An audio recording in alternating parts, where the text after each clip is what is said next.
Hi, my name's Nick. How you doing today? Thanks for watching Stories of a White Belt, my brand new vlog that I'm starting with you guys. You're getting vlogged! You're getting vlogged right now! I'm excited about this. I have been training Jiu-Jitsu for the past 6 months or so. I just started. I got a great idea the other day, and I was like, you know what? It would be awesome if I could look back in time on my journey going through Jiu-Jitsu, as I think that would be pretty fun. So here it is. I'm starting it out. I practice in Wisconsin at a gym called Fluid Jiu-Jitsu. It's a pretty cool gym. Everybody there is pretty nice. Winning. No, you're not winning. Look at it. No, I'm letting you work through your progression because I feel bad for you. Crazy, depending on who you ask. I'm gonna flow like diarrhea. Definitely very interesting.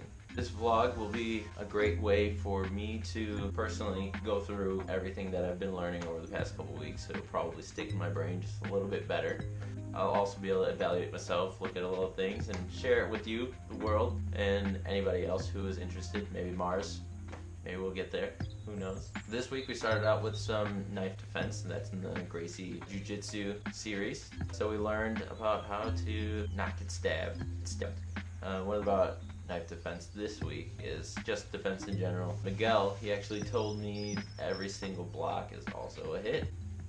Ding! Yeah, whenever you're blocking anything, give it a nice hit. It's going to be a stronger block. It's also not going to come through and get you and then I get stabbed and then here no more videos. We learned a lot of high mount escapes. So if somebody's got a really good high mount on you and you feel like you're not gonna get out of it, one good way is to bait them out of it. What you do is you roll to your side, you kind of leave one of your arms exposed, and as they start to go for that arm bar, because you know they're gonna go for that arm bar, while their knee is up, you shoot through their knee and then come out the backside, and you are no longer in mount. You might be in something else, but you're not mounted anymore, so that's good.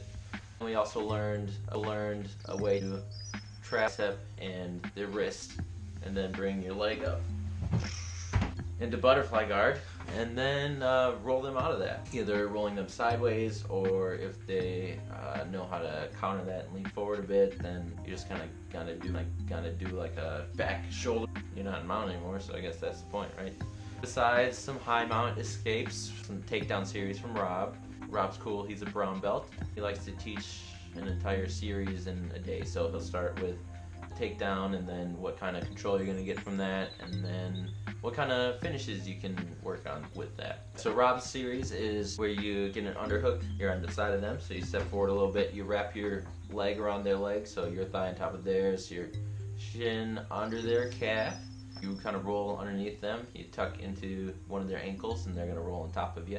And if you're good enough, you can go for an arm bar or a knee bar right away, but I'm a white belt, right? So definitely not good enough. Then what you want to do is you want to slide into mount. You bring your knees up a little bit because they're going to be in the way if your legs are tied up from the takedown.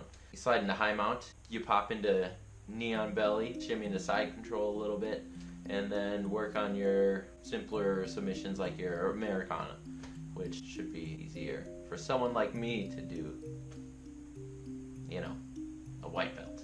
Another takedown we worked on was the ninja throw takedown, what they call it. I don't know what it's actually called. If you know, let me know. You pull their arm in, you take a step under them, and you drop to your knees, and you pull them right over your shoulders, and then you roll right into side control. And then Rob was nice enough to try to have me show a takedown for some reason. What I did is basically showed a double grip on the lapel, worked on baiting people, you know, pushing them and pulling them, they're gonna fight back.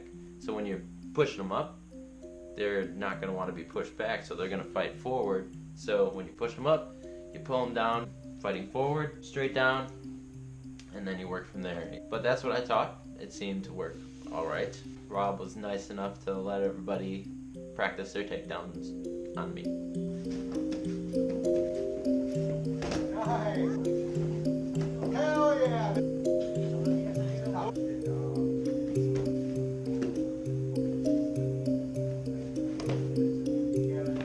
That was fun. Also worked on some Russian tie counters. So you grab their neck and you grab their elbow. Control their elbow so you can work on some takedowns from there, or go for a shot, or work on other positions from there. But that's the most common, you know, you grab the back of their neck, you got You lever here, you grab their elbow. If you push their elbow in, you block yourself from them taking a shot. You have better control of them, but you can also turn your palm over and torque their elbow up while pulling their neck down, and you could get better position for a shot or twist them right into the ground, which, you know, if only. Brent is running the gym. He's the black belt, and he is very helpful, very nice. He does a question and answer every Friday on the last half of the session, so that's awesome. That's where people get to ask questions about things they've been running into or things they need to get better at. The first question from Pete was about leg locks, white belt. Anyways, we learned about leg locks and philosophy. Brent says the best way to prevent a leg lock or to stop a leg lock is to not get into leg lock position.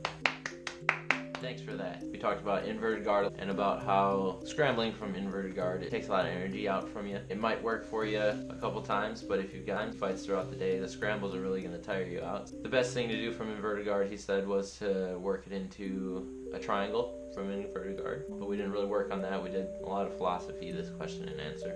We worked on the fireman's carry. The question was, that sprawl and someone's on top of you, what's the best thing to do? Brent loves doing the fireman carries. They normally have one arm around your head. You grab on the back of their tricep, you work with the rest half of them because they're sprawled out. You pull their tricep and shoulder over yours while you off balance them with a little tip on the other side of them.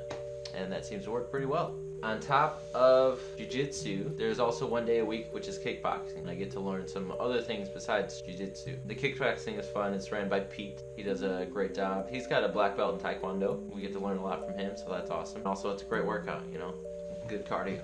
This week in kickboxing, we did a couple combo drills. We did a jab, cross, hook, and then roll.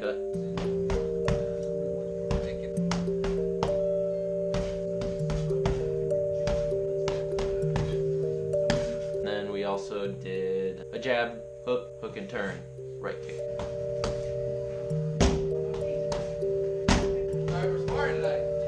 We also worked on a roundhouse counter a bit, and then we did some sparring, so that was fun. Sparring with Pete is always fun. While he is nice to me, he also landed a few punches, but that's because my dumb self keeps reaching when he's trying to kick me or fake kick me.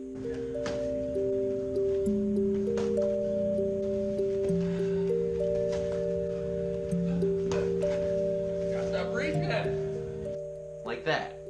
I bet. You gotta stop reaching for the kicks though. A few of my victories this week. I've got a couple submissions against some fellow white belts.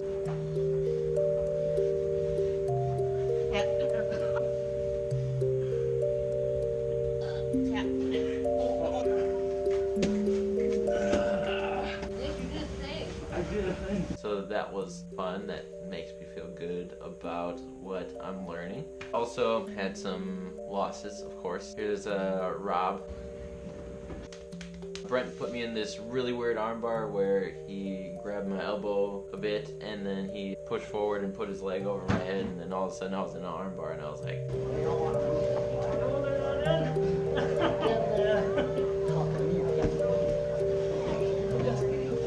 there you go. He also put me in a north-south choke, so here is me not breathing.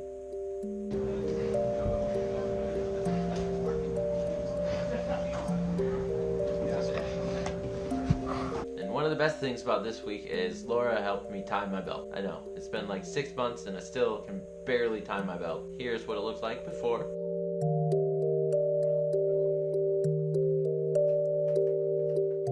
Then here's Laura yelling at me about not being able to tie my belt. Nick, tie your belt. I taught you how to tie your belt. What's wrong with you? Here we are, practicing it together. Nick, because you're a child. Right one, over the left. Over. Under everything. Under. Left one, flip up. Right one, under. Over and through.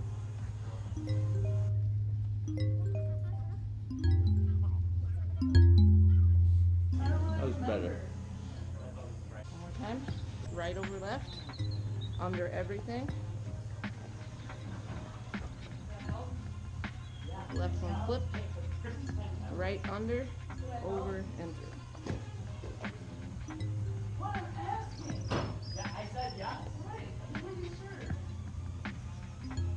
And here's Laura being happy that I can finally tie my belt. Look at that. So that is also a little victory for me. You know, the goal is always to progress every week. This little vlog, before, so this is all new to me and I'm learning everything as I go, but I really appreciate you taking the time to watch it today. If you have any suggestions about anything you see in the clips, just let me know. Let me know in the comments. I will gladly accept any of the help that you have to give me. If you have a good question for me to ask Professor, let me know. If you're interested in learning more, good luck, 'cause I don't know anything. So yeah, thanks.